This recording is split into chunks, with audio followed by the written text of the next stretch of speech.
REYNATIS quickly caught my attention with his reveal trailer earlier this year, as its inspiration from Final Fantasy Versus 13 and the Kingdom Hearts series was clear as day and night. On top of this, Final Fantasy VII Rebirth writer Katsushige Nojima and renowned composer Yoko Shimomura were involved with REYNATIS. At the project's heart is Takumi Isobe, the creative producer and a Kingdom Hearts fan who received the blessing of Tetsuya Nomura himself.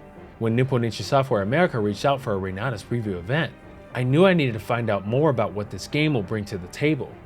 The story of REYNATIS is set in 2024 in a version of Shibuya, Tokyo, where the power of magic is closely monitored and restricted. Essentially, those who are allowed to use magic can, and those who aren't supposed to use magic are regarded as outlaws and criminals.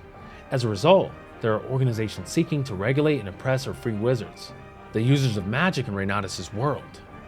This dichotomy is explored by the game's two protagonists, police officer turned replica Sari Nishijima and freedom seeker Marin Koizumi, and the combat system itself. Players will also explore another world, a mysterious realm overseen by the anti-government guild, which wasn't featured in the preview event. REYNATIS combines fantasy elements inspired by the aforementioned Square Enix RPGs with a realistic cityscape in Shibuya and a stylized look for its characters.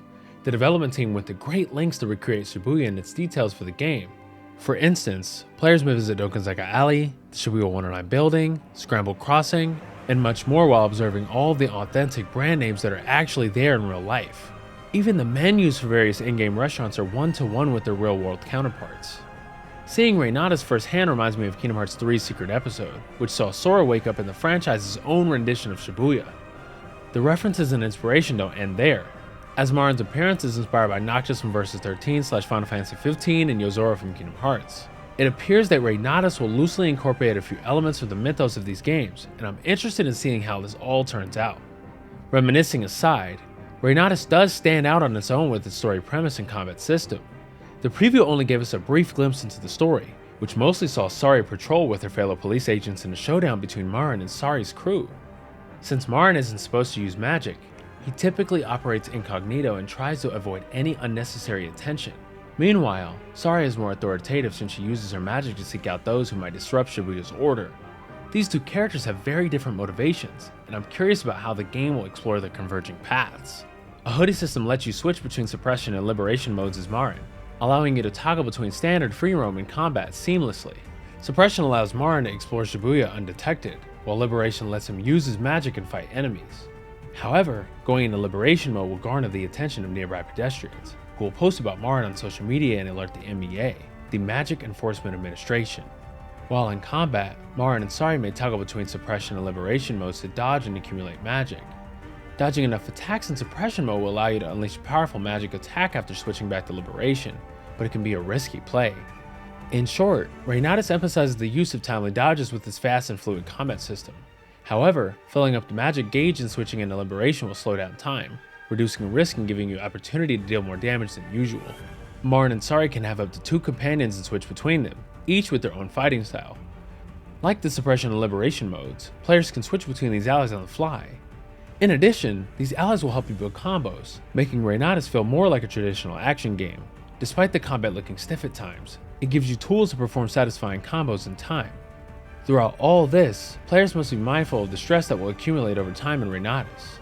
Stress accumulates with conversations and other activities, giving an attack boost as the stress level grows. Unsurprisingly, stress is detrimental when it exceeds 100%, as it will force the protagonist into liberation mode, blowing his cover. Stress can be remedied by engaging in pleasant activities like eating food and petting cats. REYNATIS' main upgrade system centers around Wizard, which is graffiti scattered around the game world.